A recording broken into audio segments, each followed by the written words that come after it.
नमस्कार, जोहार आप सभी साथियों का एक बार फिर से स्वागत है हमारे इस चैनल पीसीएस फाउंडेशन पे। जैसे प्रयास करेंगे, चलिए क्लास को स्टार्ट करते हैं बिना किसी देरी के। अगर जो किन्हीं को यह पीडीएफ चाहिए तो टेलीग्राम ग्रुप ज्वाइन कर लीजिएगा, वहां से यह पीडीएफ आपको प्राप्त हो जाएगा। डिस्क्रिप्शन में इसका लिंक दिया हुआ है, वहां से ज्वाइन कर सकते हैं। चलिए पहला प्रश्न रहा आपके सामने ये कि बहुत ही मजेदार प्रश्न है कि मनुष्यों में प्रजनन किस प्रकार के निषेचन के द्वारा होता है। मनुष्यों में प्रजनन किस प्रकार के निषेचन के द्वारा होता है, तो बताइए आप लोग किस प्रकार के निषेचन के द्वारा होता है। तो इसका जो सही आंसर हो जाएगा ये आंतरिक निषेचन के द्वारा या इसका निषेचन होता है। चलिए थोड़ा डिटेल से जानते हैं कि मानव में प्रजनन यौन प्रजनन द्वारा होता है, जहां पर नर और मादा दोनों युग्मक एक भ्रूण को जन्म देने के लिए निषेचित होते हैं।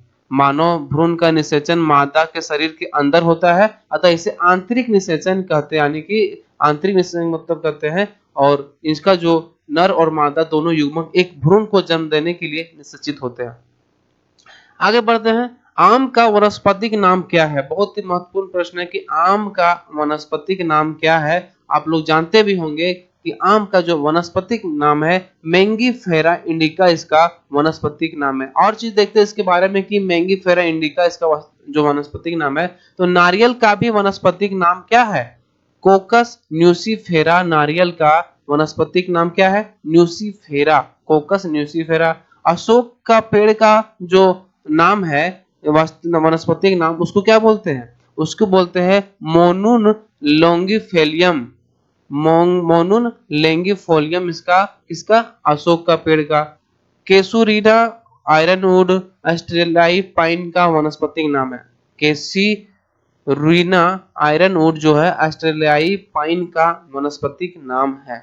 चलिए आगे बढ़ते हैं, बहुत ही महत्वपूर्ण होगा आज से क्लास, आज अंत तक बने रहिए बस।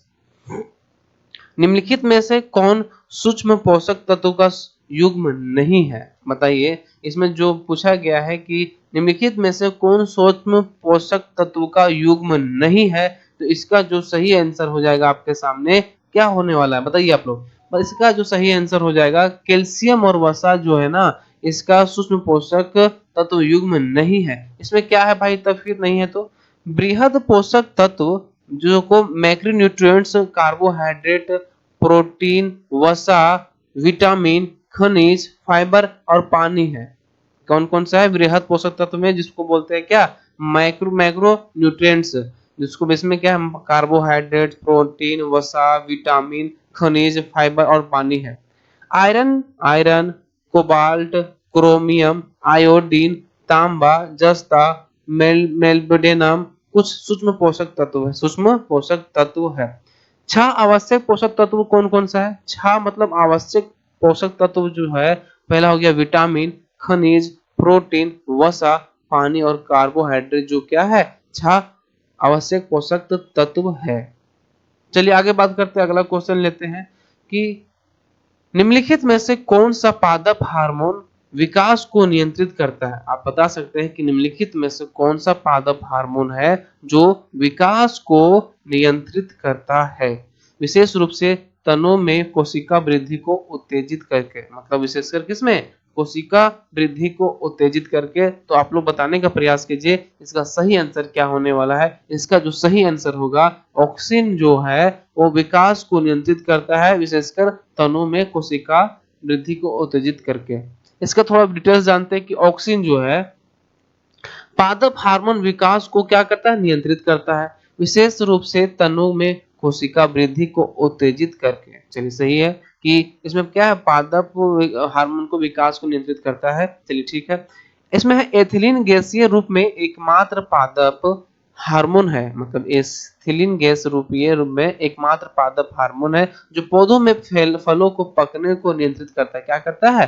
फलों को पकने में नियंत्रित करता है। कौन कौन सा हार्मोन? एथिलीन गैसीय हार्मोन जो है फलों को पकने के में नियंत्रित करता है। साइटोकिनिन जो है, साइटोकिनिन पौधों की जड़ों और टहनियों में कोशिका विभाजन को बढ़ावा देता है। कौन? ये साइटोकिनिन जो आप देख रहे हैं ना, वो पौधों में की जड़ों और टहनियों को कोशिका विभाजन को बढ़ावा देता है। जो जिब्रेलिन जिबरेलिन विभिन्न विकासात्मक प्रक्रिया को नियंत्रित करता है। जो जिबरेलिन है ना, ये भी बहुत महत्वपूर्ण है कि जिबरेलिन जो है विकासात्मक प्रक्रिया को नियंत्रित करता है, जिसमें अंकुरन भाव हो गया आपका, सुप्तता, फूल फल विकास और पत्ती को भी जीर्णता शामिल है। चलिए आगे बढ़ते हैं। बस ध्यान रखना चीजों को अपने बस थोड़ा सा ध्यान रखना होगा। अगला है पहला 5वां नंबर प्रश्न आपके सामने है कि एथलीट फुट के कारण होने वाली बीमारी है। एथलीट फुट किसके कारण होने वाली बीमारी है? तो बताइए, आप लोग पढ़े भी होंगे या नहीं भी पढ़े होंगे तो आज जान जाइएगा। एथलीट फुट के कारण बीमारी होने वाली है तो क्या हो जाएगा आंसर? इसका आंसर कवक के कारण होने वाली बीमारी है कौन? Athlete foot. चलिए जानते हैं थोड़ा सा। एथलीट फुट एक ही प्रकार के कवक जैसे डर्माफाइट्स बोलते हैं, डर्मेटोफाइट्स के कारण होता है। एथलीट फुट एक ही प्रकार के कवक के कारण होता है। कवक के कारण होने वाले अन्य बीमारियों में दाद, ईस्ट संक्रमण, ओनिकोमाइकोसिस और जोक खुजली। कौन कौन? ओनिकोमाइकोसिस और जोक खुजली जो है, और एस्परगिल्स संक्रमण और कोक्सीडियोडोमाइकोसिस। देखिए कितना लंबा नाम है कि कोक्सीडियोडोमाइकोसिस, स्पोरोट्रिकोसिस, वेली फीवर और हिस्टोलासमोसिस आदि है। ये नाम जो इतना है ना कठिन, बस एक बार थोड़ा सा पढ़ लेना, बस ध्यान में रखना है, उतना भी जरूरी ये चीज नहीं है। लेकिन एथलीट फुट जो है एक प्रकार के कवक के कारण होता है, बस यही याद रखिएगा आप। अगला जो सवाल है 6ठा नंबर, निम्नलिखित में से कौन सा कोशिकांग अंतः कोशिकीय परिवहन के लिए मार्ग और निर्माण सतह दोनों के रूप में कार्य करता है? निम्नलिखित में से कौन सा कोशिकांग अंतः कोशिकीय परिवहन के लिए मार्ग और निर्माण सतह दोनों के रूप में कार्य करता है? तो कौन सा हो जाएगा इसका आंसर? इसका जो आंसर हो जाएगा अंतःद्रवित जालिका, इसको क्या बोलते हैं? एंडोप्लाज्मिक रेटिकुलम के द्वारा यह जो दोनों सतह कार्य करता है। चलिए इसके बारे में थोड़ा जानते हैं कि अंतःप्राद्रवी जालिका जो होता है, वो अंतःप्राद्रवी जालिका में कोशिका का सबसे बड़ा अंग है। अंतःप्राद्रवी जालिका कोशिका में सबसे बड़ा अंग है। प्रोटीन संश्लेषण और परिवहन, प्रोटीन तह, लिपिड और एस्टेरॉयड संश्लेषण, कार्बोहाइड्रेट चयापचय और कैल्शियम भंडारण का एक प्रमुख स्थल कौन? ये अंतःप्राद्रवी जालिका जो है ये है। क्या क्या करता है? प्रोटीन संश्लेषण और परिवहन, प्रोटीन तह, लिपिड, एस्टेरॉयड संश्लेषण, कार्बोहाइड्रेट चयापचय और कैल्शियम भंडारण का प्रमुख स्थल है। चलिए बात करते हैं 7वां नंबर आपका जो सवाल है वो क्या कहता है कि रक्त में कुछ कोशिकाओं की उपस्थिति के कारण रक्त का थक्का जो है बनता है, उन्हें क्या कहते हैं? बताइए आप। रक्त में कुछ कोशिकाओं की उपस्थिति के कारण रक्त का थक्का बनता है, उन्हें क्या कहते हैं? तो उन्हें क्या कहते हैं भाई साहब? उन्हें कहते हैं प्लेटलेट्स। आइए थोड़ा जानते हैं प्लेटलेट्स के बारे में और उससे संदर्भित। प्लेटलेट्स छोटी रक्त कोशिकाएं होती है। प्लेटलेट्स जो होती है वो छोटी रक्त कोशिकाएं होती है, ठीक है, जो रक्त स्राव को रोकने के लिए शरीर की थक्के बनने में मदद करती है। जो प्लेटलेट जो क्या है? रक्त की छोटी कोशिकाएं होती है जो रक्त स्राव को रोकने के लिए शरीर को थक्का बनाने में यह मदद करती है। आगे बढ़ते हैं कि मनुष्य के हाथ में कितनी हड्डियां होती है? हाथ पूछ रहा है, मनुष्य के हाथ में कितनी हड्डियां होती है? आपको हम बताएंगे गिना के किसमें कितना हड्डी होता है। तो इसमें जो है वो 27 हड्डियां होती है। कितनी? 27 हड्डियां। कैसे भाई? देखिए यहाँ पे मनुष्य में हाथ में 27 हड्डियां होती है, ठीक है। जो कार्पासल्स या कलाई में है वो 8 होते हैं। कितने होते हैं? 8 होते हैं। मेटाकार्पासल्स या हथेली पर कितने होते हैं? 5 होते हैं। कितना? 5। जोड़िएगा 8 5 13 हो गया ना। और शेष 14 जो डिजिटल हड्डियां हैं उसको उंगलियां और अंगूठा मिलाकर यह हो जाती है आपका कुल मिलाकर 14 कितना हो गया? 8 हो गया। कितना? अब 5 हो गया। 8 5 13 और इधर 14 कितना हो गया? 4 3 7 और 1 1 2 यानी 27 हो गया इसका सही आंसर। मेसोफिल कोशिकाएं किस पौधे में कहां पाई जाती है? मोसी नहीं, मेसोफिल कोशिकाएं किस पौधे में कहां पाई जाती है? बताइए आप लोग, थोड़ा बताने का प्रयास कीजिए कि ये मेसोफिल कोशिकाएं किस पौधे में कहां पाई जाती है। तो ये बहुत ही महत्वपूर्ण है कि यह बीज में पाई जाती है मेसोफिल कोशिकाएं। चलिए इसके बारे में थोड़ा सा जानते हैं। मेसोफिल कोशिकाएं पौधों की पत्तियों में पाए जाने वाले एक प्रकार के जमीनी ऊतक है। ठीक है, कहाँ पर पाए जाने वाले? ये पत्तियों में पाए जाने वाले ये ऊतक है। इसका जो सही आंसर है ना, यहाँ पे आपको हम बीज बोल दिए, सॉरी इसके लिए। इसका जो सही आंसर है कहाँ पे हो जाएगा? ये बीज नहीं होगा, बल्कि किस में होगा? ये पत्ती में पाया जाता है। मेसोफिल कोशिकाएं कहाँ पे पाई जाती है? तो पत्ती में पाई जाती है। बहुत बहुत सॉरी इसके लिए।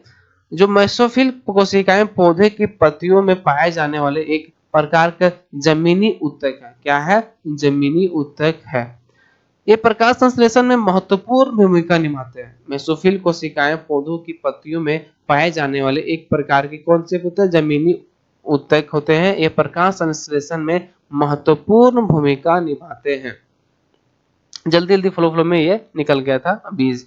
इसका जो सही आंसर है पत्ती हो जाएगा।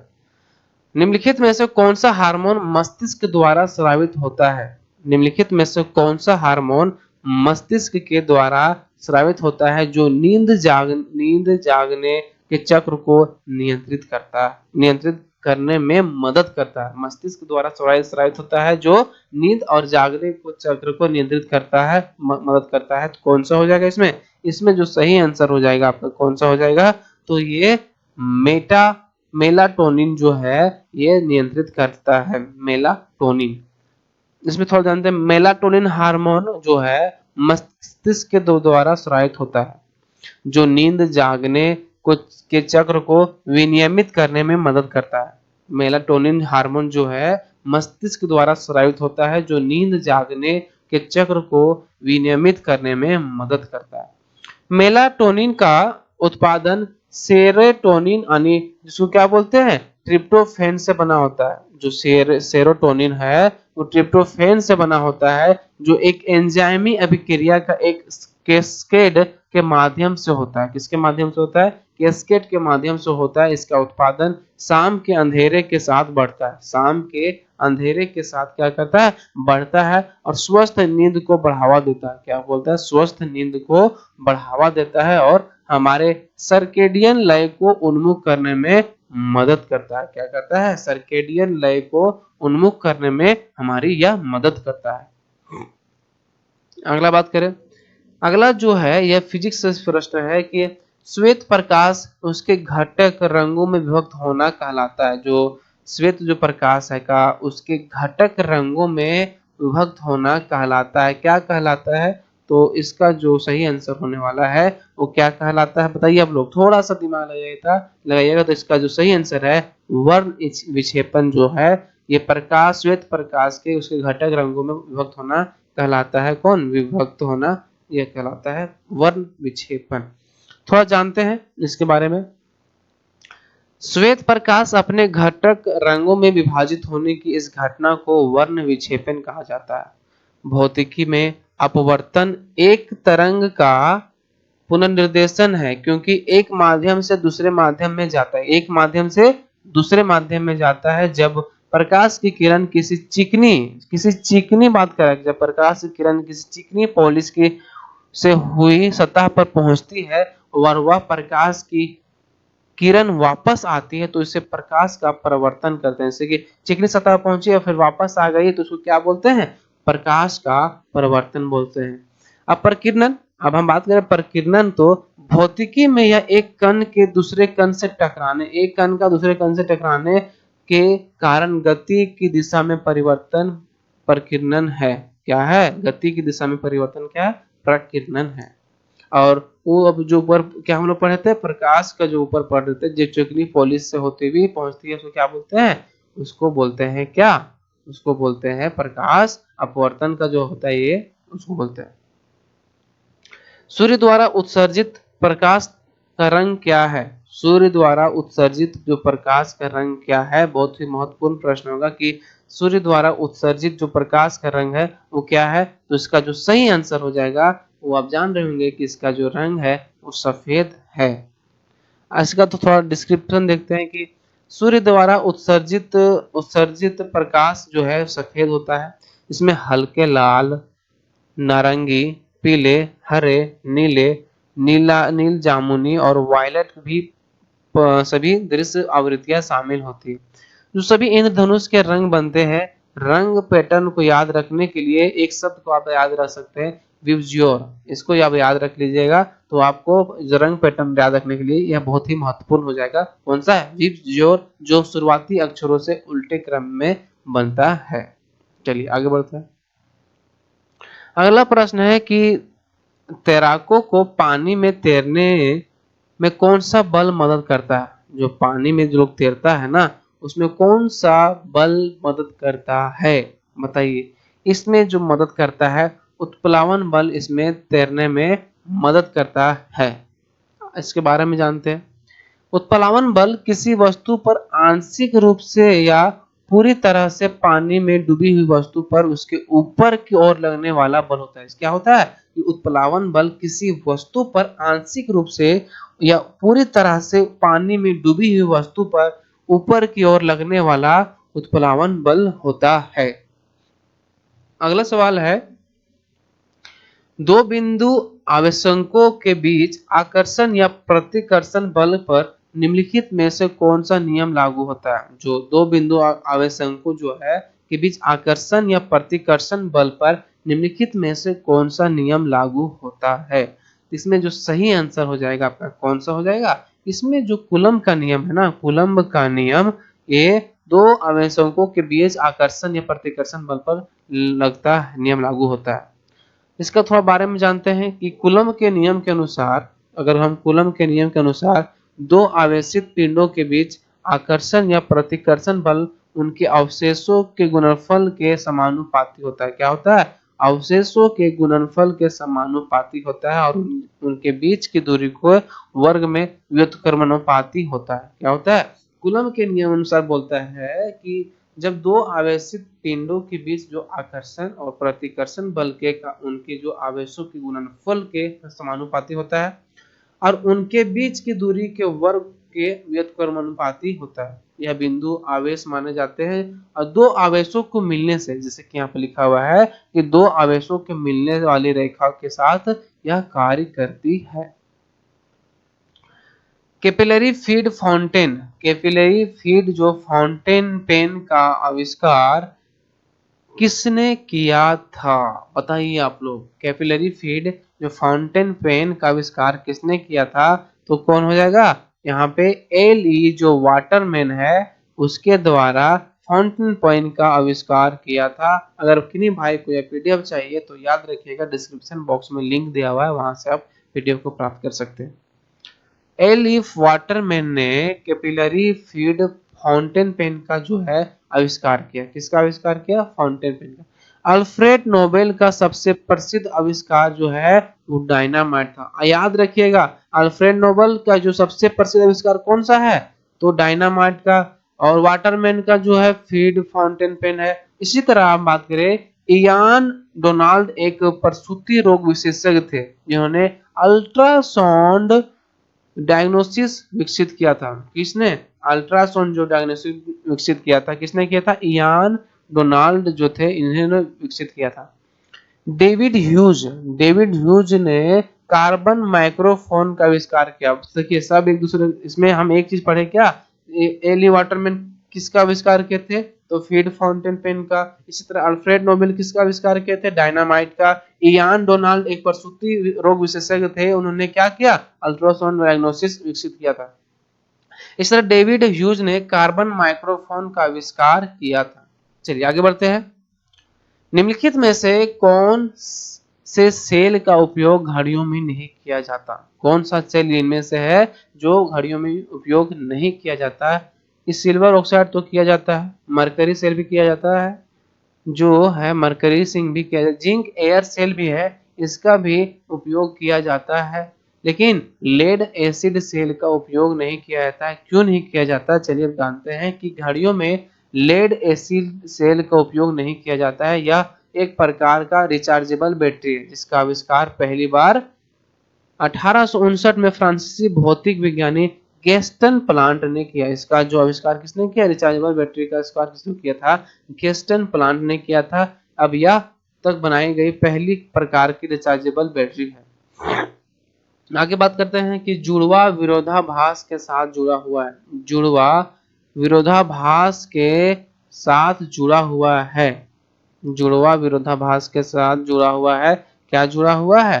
तो सही आंसर हो जाएगा आपको। कौन सा जुड़ा हुआ है?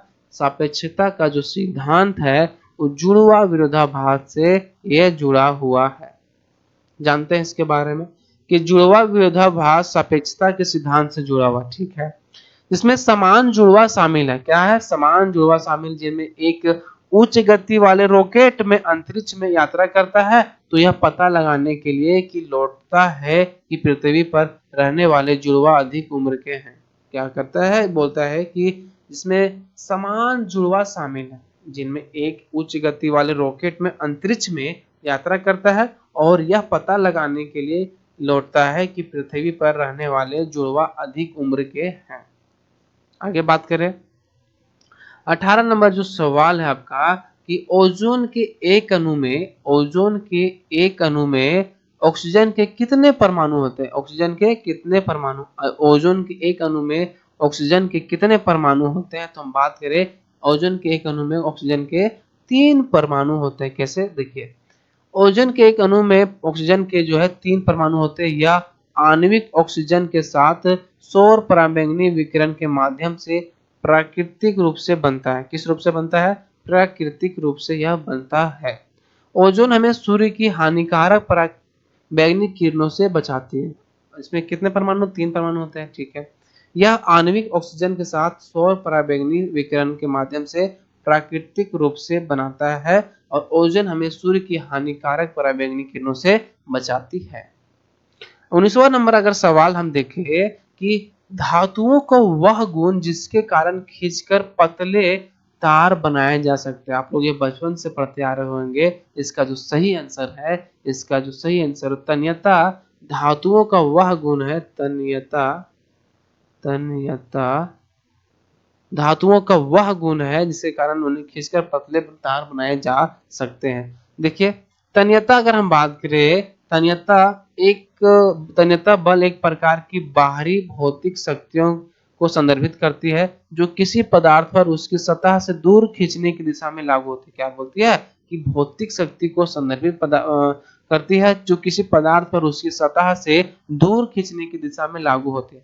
किसी पदार्थ को दबाने पर, जैसे कि संपीडक बल प्रतिबल की स्थिति में विकृत होकर दाब के लंबवत दिशा में फैलने का गुण आघातवर्धनता कहलाता है। इसमें क्या बोलता है कि किसी पदार्थ को दबाने पर विकृत होकर दाब के लंबवत दिशा में फैलने का गुण को आघातवर्धनता कहलाता है। चालकता को विद्युत चालन माप के रूप में परिभाषित किया जा सकता है। जो चालकता है ना, वो विद्युत चालन के माप के रूप में परिभाषित किया जा सकता है और किसी सामग्री की धारा को प्रवाहित करने की क्षमता को दर्शाता है। परिष्करण उच्च शुद्धता वाली धातुओं को प्राप्त करने के लिए धातुओं से अशुद्धियों को दूर करने की प्रक्रिया है। क्या है? परिष्करण जो है, परिष्करण अगर हम बात करें, ये जो बोल रहा है परिष्करण क्या करता है? उच्च शुद्धता वाले धातुओं को प्राप्त करने के लिए धातुओं से अशुद्धियों को दूर करने की प्रक्रिया परिष्करण कहलाती है। आगे बात करते हैं। अगला जो सवाल है कि सबसे दुर्लभ तत्व कौन सा है? बताइए कि सबसे दुर्लभ तत्व जो है कौन सा है? एस्टेटिन जो है, एस्टेटिन यह सबसे दुर्लभ तत्व है। कैसे भाई साहब? देखते हैं। एस्टेटिन पृथ्वी की ऊपरी परत में सबसे दुर्लभ तत्व है जो केवल विभिन्न भारित तत्वों के क्षय उत्पाद के रूप में होता है। एस्टेटिन जो पृथ्वी की ऊपरी परत में सबसे महत्वपूर्ण दुर्लभ तत्व है जो केवल विभिन्न भारित तत्वों के क्षय उत्पाद के रूप में होता है। एस्टेटिन के सभी समस्थानिक अल्पकालिक होते हैं। एस्टेटिन के जो सभी समस्थानिक क्या होते हैं? आइसोबार्स अल्पकालिक होते हैं। आगे सवाल देखते हैं कि निम्न में से कौन सा तत्व एक उपधातु है? निम्न में से कौन सा तत्व जो है उपधातु है? तो बताइए आप लोग कौन सा इसमें हो जाएगा सही आंसर? इसका जो सही आंसर होने वाला है सिलिकॉन जो है, सिलिकॉन जो है यह एक तत्व का उपधातु है। क्या है? तत्व उपधातु। सिलिकॉन एक उपधातु है। कैसे? जानिए। सिलिकॉन उपधातुओं में धातु और अधातु के दोनों गुण होते हैं, जैसे कि उपधातु अगर हम बात करें तो उसमें दोनों गुण होते हैं, धातु और अधातु के दोनों गुण होते हैं, जिसमें से Barron, silicon, germanium, arsenic, antimony, tellurium, polonium और एस्टेटिन जो है इसमें जितना आप देख रहे हैं ना सब उपधातु है। आगे हम बात करें, इसमें पूछा है कि विंडो क्लीनर जो होता है, विंडो क्लीनर निम्न में से कौन सा क्षार पाया जाता है? विंडो क्लीनर में कौन सा क्षार पाया जाता है? तो इसका जो सही आंसर हो जाएगा अमोनियम हाइड्रोक्साइड नामक उसमें क्षार पाया जाता है विंडो क्लीनर में। इसके बारे में थोड़ा जानते हैं कि क्या है। ये जो है अमोनियम हाइड्रोक्साइड यानी NH2OH विंडो क्लीनर में पाया जाता है, ठीक है। मैग्नीशियम हाइड्रोक्साइड कब्ज और एसिड अपच के इलाज के लिए प्रयोग किया जाता है। मैग्नीशियम जो हाइड्रोक्साइड जो है वो किस चीज के लिए है? कब्ज और एसिड अपच के इलाज के लिए प्रयोग किया जाता है। इसी तरह सोडियम हाइड्रोक्साइड, सोडियम हाइड्रोक्साइड क्या है? साबुन, रेयान, कागज विस्फोट करने वाले उत्पाद, रंग और पेट्रोलियम उत्पादों का उत्पादन करने के लिए प्रयोग किया जाता है। कौन सा? ये सोडियम हाइड्रोक्साइड साबुन, रेयान, कागज विस्फोट करने के उत्पादों, रंग और पेट्रोलियम उत्पादों का उत्पादन करने के लिए प्रयोग किया जाता है। इसी तरह कैल्शियम हाइड्रोक्साइड के बारे में पूछे तो कैल्शियम हाइड्रोक्साइड जिसे बुझा हुआ चूना कहा जाता है, क्या बोला जाता है? बुझा हुआ चूना कहा जाता है, का उपयोग एसिड के कारण होने वाले जलन और घावों के उपचार के लिए एंटासिड के रूप में किया जाता है। क्या किया जाता है? हाइड्रोक्साइड, कैल्शियम हाइड्रोक्साइड जिसे जो बुझा हुआ चूना भी कहते हैं, उसका उपयोग एसिड के कारण होने वाले जलन और घावों के उपचार के लिए एंटीसिड के रूप में किया जाता है। अम्ल और क्षार के बीच लवण और जल प्रदान करने की अभिक्रिया को क्या बोलते हैं? ये अम्ल और क्षार के बीच लवण और जल प्रदान करने की अभिक्रिया को क्या कहा जाता है? तो यह कहा जाता है इसमें उदासीनीकरण अभिक्रिया कहा जाता है, अम्ल और क्षार के बीच लवण और जल प्रदान करने की अभिक्रिया को। इस चीज को थोड़ा जानते हैं कि एक उदासीनीकरण अभिक्रिया अम्ल और क्षार की अभिक्रिया, ये एक उदासीनीकरण अभिक्रिया है ना, ये अम्ल और क्षार की अभिक्रिया है, जिसके परिणाम स्वरूप एक आयनिक यौगिक और संभवतः पानी प्राप्त होता है। क्या प्राप्त होता है? पानी प्राप्त होता है। एक संयोजन अभिक्रिया एक ऐसी अभिक्रिया है, अभी आप संयोजन बात करें, हम क्या बोल रहे थे? उदासीनीकरण किसका किसका? अम्ल और क्षार की अभिक्रिया। इसी तरह एक संयोजन अभिक्रिया है, एक किस तरह का है? संयोजन अभिक्रिया जहां दो या दो से अधिक तत्व या यौगिक मिलकर एकल यौगिक बनाते हैं, उसको बोलते हैं संयोजन अभिक्रिया। अब बात करें विस्थापन अभिक्रिया, एक करके नोट कीजिएगा। विस्थापन अभिक्रिया, संयोजन अभिक्रिया और उदासीनीकरण क्या होता है? विस्थापन अभिक्रिया वह है जिसमें परमाणु या परमाणुओं का एक समूह एक अणु में दूसरे अणु में विस्थापित होता है। मतलब इसमें बोलता है कि परमाणु और परमाणुओं का एक समूह जो होता है एक अणु में दूसरे अणु द्वारा विस्थापित होता है। एक अपघटन अभिक्रिया तब होती है जब एक अभिकारक दो या दो से अधिक उत्पादों में टूट जाता है। आगे बात करें कि एक सवाल है, निम्नलिखित में से किस तरल पदार्थ का पीएच सबसे अधिक होता है? बताइए कि इनमें से किसका है जिसका पीएच सबसे अधिक होता है तरल पदार्थ। तो कौन हो जाएगा इसका सही आंसर? तो इसका जो सही आंसर हो जाएगा मिल्क ऑफ मैग्नीशिया का पीएच मान सबसे अधिक होता है। मिल्क ऑफ मैग्नीशिया का जो पीएच मान होता है ना वो 10.5 होता है, जो कि उच्चतम है, जो कि उच्चतम, क्योंकि प्रकृति के से क्षारीय है, क्योंकि यह प्रकृति से क्या है? ये क्षारीय है।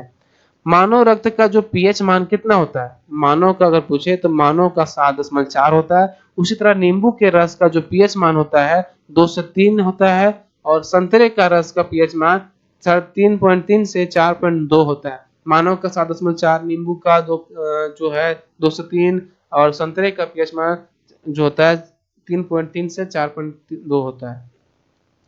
तो बताइए अगला जो प्रश्न है कि उस विधि की पहचान करें जिसका उपयोग कार्बनिक यौगिकों को शुद्ध करने के लिए नहीं किया जाता। उस विधि की पहचान करें जिसका उपयोग कार्बनिक यौगिकों को शुद्ध करने के लिए नहीं किया जाता है। बताइए आप लोग क्या हो जाएगा इसका ऑप्शन जो है, ऑप्शन कौन सा हो जाएगा? ऑप्शन जो आपको डी देख रहा है, अवसादन, उसको सेडिमेंटेशन भी बोलते हैं, जो कार्बनिक यौगिकों को शुद्ध करने के लिए नहीं किया जाता है।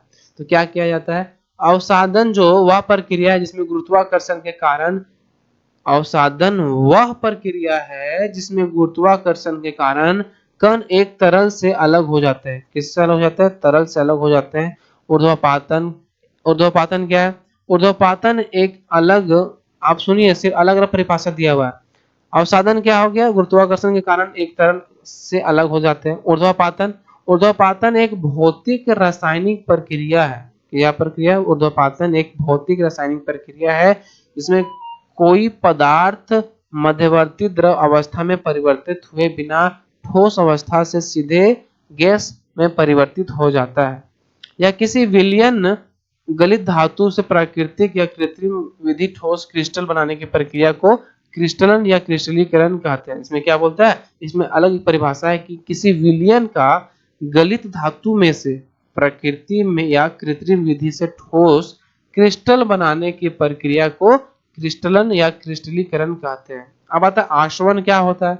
आसवन जानिए कि आसवन एक तरल मिश्रण घटकों या पदार्थों का चयनात्मक उबलने और संक्षेपण का उपयोग करके अलग करने की प्रक्रिया। और आसवन जो है डिस्टिलेशन जो बोलते हैं, एक तरल मिश्रण से घटक या पदार्थों को चयनात्मक उबलने और संक्षेपण का उपयोग करके अलग करने की प्रक्रिया ही आसवन कहलाती है। अगला सवाल है कि निम्नलिखित में से कौन आधुनिक आवर्त सारणी का एक उत्कृष्ट रासायनिक तत्व है? निम्नलिखित में से कौन आधुनिक आवर्त सारणी का एक उत्कृष्ट रासायनिक तत्व कौन सा है? तो इसका जो सही आंसर होने वाला है कौन सा हो जाएगा?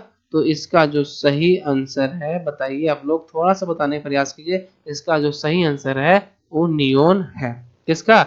आधुनिक आवर्त सारणी का एक उत्कृष्ट रासायनिक तत्व नियोन है। जानते हैं थोड़ा बारे में। नियोन आवर्त सारणी के ग्रुप 8A जो है उत्कृष्ट गैस है या अक्रिय गैस है? क्या कौन सा गैस है? उत्कृष्ट गैसे बोलते हैं या अक्रिय गैसे बोलते हैं? हीलियम। अक्रिय गैसे कौन कौन सा है? Helium, neon, argon, krypton, xenon और रेडॉन। ये तत्व वस्तुतः अन्य तत्वों या यौगिकों के प्रति अक्रियशील होते हैं। क्या होते हैं? जो आप सुन रहे हैं, helium, neon, argon, krypton, xenon, radon, ये तत्व वस्तुतः क्या होते हैं? ये यौगिकों के प्रति अक्रियाशील होते हैं। अगला नंबर सवाल है कि एक समूह 16 तत्व के सबसे बाहरी कोष में कितने इलेक्ट्रॉन होते हैं? एक समूह के सबसे बाहरी कोष में कितने इलेक्ट्रॉन होते हैं? बताइए कितने इलेक्ट्रॉन होते हैं? तो इस जो इलेक्ट्रॉनों की संख्या सबसे बाहरी कोष में होता है वो 6 होता है। जो क्या बोलता है? समूह 16 तत्व के सबसे बाहरी कोष में कितने इलेक्ट्रॉन होता है? तो 6। कैसे? समूह 16 के तत्व सबसे बाहरी कोष में इलेक्ट्रॉन 6 इलेक्ट्रॉन होते हैं। समूह 16 के तत्व जैसे कि ऑक्सीजन हो गया, सल्फर, सेलेनियम, टेल्यूरियम, पोलोनियम जो है। देमेत्री जो मेंडलीफ है, मेंडलीफ को आधुनिक आवर्त सारणी का जनक कहा जाता है। याद रखिएगा कि मेंडलीफ को आधुनिक आवर्त सारणी का जनक कहा जाता है। आवर्त जो 7 है, आवर्त सारणी की एक क्षैतिज पंक्ति है। एक समूह 18 समूह जो आवर्त सारणी की एक ऊर्ध्वाधर पंक्ति है। ठीक है, आगे बात करें। इसमें पूछ रहा है कि निम्न में से किसमें सबसे कम गलनांक होता है? बताइए सबसे कम गलनांक जो होता है वो किसमें होता है? जो बात कर रहा है कौन होता है? इसमें टीन का जो है सबसे कम गलनांक होता है। इसमें जो बात कर रहा है ऑप्शन में सबसे कम गलनांक जो होता है टीन का होता है। जिंक भी धातु का कुचालक है। जिंक जो है धातु का कुचालक है। एक धातु के लिए जिंक का गलनांक जो है अपेक्षाकृत कम है। जिंक का अपेक्षाकृत कम है, यानी 419.5 डिग्री सेल्सियस होता है। लेकिन टीन की तुलना में जिंक का गलनांक अधिक होता है, यानी टीन में 225 डिग्री जो सेल्सियस गलनांक होता है। यानी कि जिंक इसका जो है क्या होता है, लेकिन टीन की तुलना में जो है जिंक का गलनांक अधिक होता है। यहाँ पे क्या पूछा है, सबसे कम गलनांक जो पूछा है, वहां सबसे अधिक पूछा था। चलिए आगे बात करते हैं। तरल अपशिष्ट जल के ऊपर तैरने वाले वसा, ग्रीस और तेल जैसे ठोस पदार्थ क्या कहलाते हैं? जो तरल अपशिष्ट जल के ऊपर तैरने वाले वसा, ग्रीस और तेल जैसे ठोस पदार्थ क्या कहलाते हैं? तो ये जो कहलाते हैं क्या कहलाएंगे? यह कहलाते हैं आपका क्या? यह कहलाते हैं आपांक। आपंक जो है यह ठोस पदार्थ कहलाते हैं। यहाँ पर क्या हो जाएगा? आपंक कहलाते हैं। चलिए किस तरह कहलाते हैं जानिए। तरल अपशिष्ट जल के ऊपर तैरने वाले वसा, ग्रीस और तेल जैसे ठोस पदार्थ आपंक कहलाते हैं। यूरिया जैसे कि कार्बामाइड के रूप में भी जाना जाता है। तरल अपशिष्ट जल के ऊपर तैरने वाले वसा, ग्रीस, तेल जैसे ठोस पदार्थ आपंक कहलाते हैं। यूरिया जैसे क्या है? यूरिया जिसे कार्बामाइड के रूप में भी जाना जाता है। यूरिया जिसे कार्बामाइड के रूप में भी जाना जाता है। एक प्राकृतिक रूप से में पाया जाने वाला अणु जो प्रोटीन चयापचय द्वारा निर्मित होते हैं। चयापचय द्वारा निर्मित होते हैं। जो क्या प्राकृतिक से पाया जाने वाला एक प्रोटीन है जो चयापचय द्वारा निर्मित होता है। और स्तनधारी जो मूत्र में, स्तनधारी मूत्र में प्रचुर मात्रा में पाया जाता है। क्या ये जो बोल रहा है प्रोटीन अपने निर्मित होता है और स्तनधारी जिसका मूत्र में क्या होता है? मात्रा में पाया जाता है। खाद मिट्टी को उर्वरित करने और सुधारने के लिए उपयोग की जाने वाली सामग्री का मिश्रण है। क्या है? जो खाद उर्वरित को सुधारने के लिए उपयोग की जाने वाली यह एक सामग्री का मिश्रण। अब क्या बोले? पीठ। पीठ क्या है? पीठ आंशिक रूप से जुड़ी हुई वनस्पति या कार्बनिक पदार्थों का संचयन है। निम्नलिखित में से कौन सा तत्व बेकिंग सोडा के घटक नहीं है? आज का जो लास्ट प्रश्न है कि निम्नलिखित में से कौन सा तत्व बेकिंग सोडा का घटक नहीं है? तो इसका जो सही आंसर है उसका आंसर कैल्शियम होगा, जो बेकिंग सोडा का घटक नहीं पूछा है। कैल्शियम बेकिंग सोडा का घटक नहीं है। कैल्शियम जो है बेकिंग सोडा का घटक नहीं है। बेकिंग सोडा में 4 घटक होते हैं, सोडियम, हाइड्रोजन, कार्बन और ऑक्सीजन। कौन कौन सा? कैल्शियम जो है बेकिंग सोडा का घटक तो नहीं है, लेकिन इसमें बेकिंग सोडा में 4 घटक होते हैं, सोडियम, हाइड्रोजन, कार्बन और ऑक्सीजन। चलिए आज का प्रश्नों की संख्या यहीं पर समाप्त होती है। अगर वीडियो अच्छा लगे तो लाइक जरूर कर दीजिएगा।